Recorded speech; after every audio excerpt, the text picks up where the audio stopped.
ಒಂದ್ಸತಿ ಊರಿಗೆ ಬರಗಾಲ ಬರುತ್ತೆ. ಆ ಬರಗಾಲ ಬಂದಾಗ ಜನರಿಗೆ ತಿನ್ನಕ್ಕೇನು ಇರಲ್ಲ, ಅದರಿಂದ ಆಶ್ರಮಕ್ಕೆ ಏನು ದಾನ ಸಿಗ್ತಾ ಇರಲ್ಲ. ಅವಾಗ ಆಶ್ರಮ ಮುಚ್ಚೋ ಸ್ಥಿತಿಗೆ ಬರುತ್ತೆ. ಗುರುಗಳೆಲ್ಲಾನು ಕರೀತಾರೆ, ಕರೆದ್ಬಿಟ್ಟು ಈಗ ಆಶ್ರಮ ನನ್ ಕೈಲಿ ನಡ್ಸಕ್ ಆಗ್ತಿಲ್ಲ ಅಂತೇಳಿ ಕಣ್ಣೀರ್ ಹಾಕ್ತಾರೆ. ನಿಮಗ್ ಏನೇನ್ ಬೇಕೋ ತಗೊಂಡು ಹೊರಡಿ, ನಾನು ಹೋಗ್ತೀನಿ ಅಂತ ಹೇಳ್ತಾರೆ. ಅವಾಗ ಎಲ್ಲಾರು ಶಿಷ್ಯರಿಂದಿರ್ಗೂ ಬೇಜಾರಾಗುತ್ತೆ. ಆದ್ರೂ ಗುರುಗಳಿಗೆ ನಮಸ್ಕಾರ ಮಾಡ್ಬಿಟ್ಟು ಅವ್ರಿಗೆ ಏನೇನ್ ಬೇಕೋ ತಗೊಂಡ್ ಹೋಗ್ತಾರೆ. ಆದ್ರೆ ಈ ಪೆದ್ದಂಗ್ ಏನೂ ಇರಲ್ಲ, ಏನು ತಗೊಂಡ್ ಹೋಗಕ್ಕಿರಲ್ಲ. ಅವ್ನಿಗೆ ಏನ್ ತಗೊಂಡ್ ಹೋಗ್ಬೇಕು ಅನ್ನೋದು ಗೊತ್ತಿರಲ್ಲ.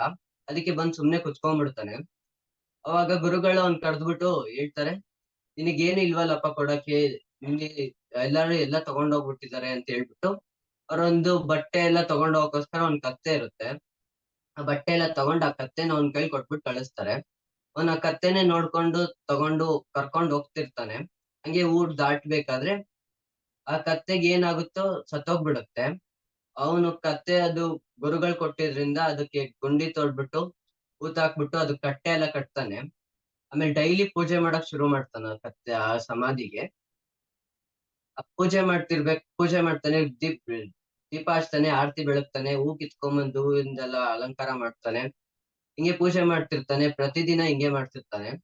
ಅವ್ರಿನ್ ಜನರೆಲ್ಲ ನೋಡ್ತಾರೆ ಅವನ್ನ.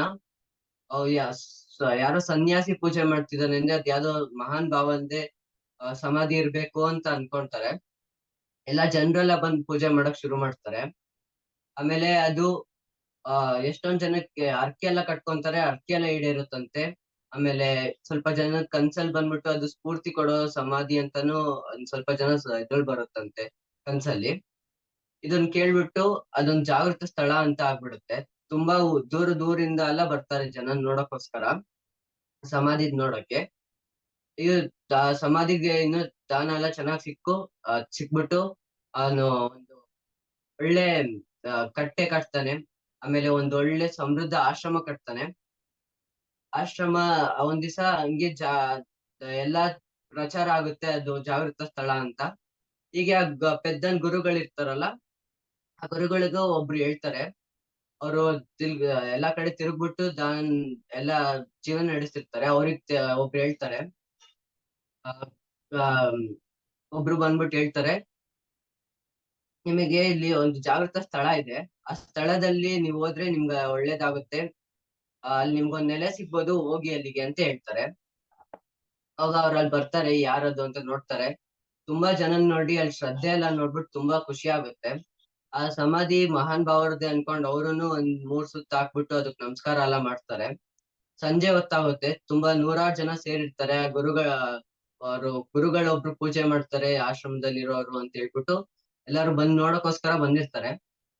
ಎಲ್ಲಾರು ನೋಡ್ತಾರೆ, ಬರ್ತಾನೆ, ಪೂಜೆ ಮಾಡ್ತಾನೆ, ಆರತಿ ಎಲ್ಲ ಬೆಳಗ್ತಾರೆ. ಆಗ ಗುರುಗಳು ನೋಡ್ಬಿಟ್ಟು ಇವ್ನ ಪೆದ್ದ ಶಿಷ್ಯ ಅಲ್ಲ, ನನ್ ಪೆದ್ದ ಶಿಷ್ಯ ಅಲ್ವಾ ಅಂತ ಅನ್ಕೊಂತಾರೆ. ಆಗ ಅವನು ಆರತಿ ಮಾಡ್ಬಿಟ್ಟು ತಟ್ಟೆ ಕೆಳಗೆ ಇಟ್ಬಿಟ್ಟು ನೋಡ್ತಾನೆ. ಅವ್ರ ಗುರುಗಳಂತ ನೋಡ್ಬಿಟ್ಟು ಓಡೋಗಿ ಗುರುಗಳ ಪಾದಕ್ ನಮಸ್ಕಾರ ಮಾಡ್ತಾನೆ.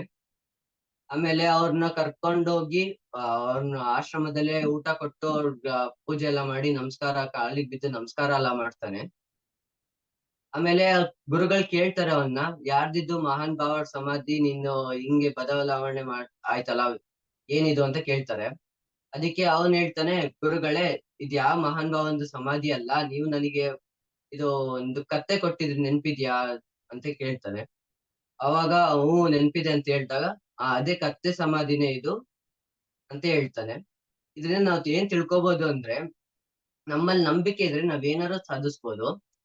ಶ್ರದ್ಧೆಯಿಂದ ಒಂದು ಕಲ್ಲು ಕೂಡ ದೇವ್ರಾಗುತ್ತೆ, ಅದೇ ಶ್ರದ್ಧೆ ಇಲ್ಲ ಅಂದ್ರೆ ದೇವ್ರು ಕೂಡ ಕಲ್ಲಾಗ್ಬಿಡ್ತಾನೆ. ಜಯ ರಾಮಕೃಷ್ಣ.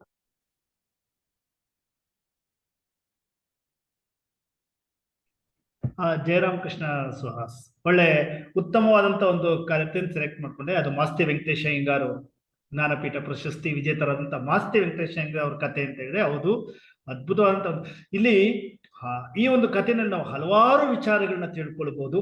ಆ ಒಂದು ಉತ್ತಮವಾದಂತ ಒಂದು ಕಥೆಯನ್ನ ನಮ್ಮೊಂದಿಗೆ ಹಂಚಿಕೊಂಡಿದ್ದಕ್ಕೆ ಸುಹಾಸ್ಗೆ ನಮ್ಮ ಮಕ್ಕಳ ಸಂಘದ ಎಲ್ಲರ ಪರವಾಗಿ ಒಂದು ಧನ್ಯವಾದಗಳನ್ನು ತಿಳಿಸೋಣ. 897ನೇ ಸಂಡೇ ಕ್ಲಾಸ್ ಅದನ್ನ ಜೈಕಾರದೊಂದಿಗೆ ಸಂಪನ್ನಗೊಳಿಸೋಣ. जय श्री गुरु महाराज की जय। जय श्री महामाई की जय। जय श्री स्वामी जी महाराज की जय।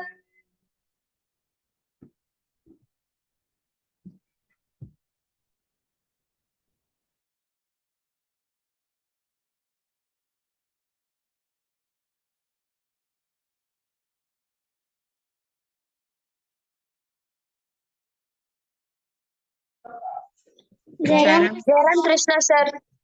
जय राम कृष्णा सर। जय राम कृष्ण सर। जय राम कृष्णा सर। जय राम कृष्णा सर। जय राम कृष्णा सर। जय राम कृष्णा सर। जय राम कृष्णा सर। राम कृष्णा सर। जय राम जय राम कृष्णा सर। जय राम कृष्णा सर। जय राम कृष्णा सर।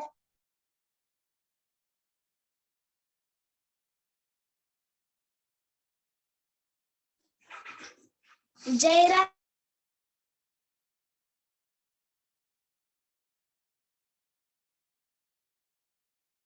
ಇವತ್ತು ಇನ್ನೊಂದು ಹೇಳೋದನ್ನು ಮರ್ತಿದ್ದೆ.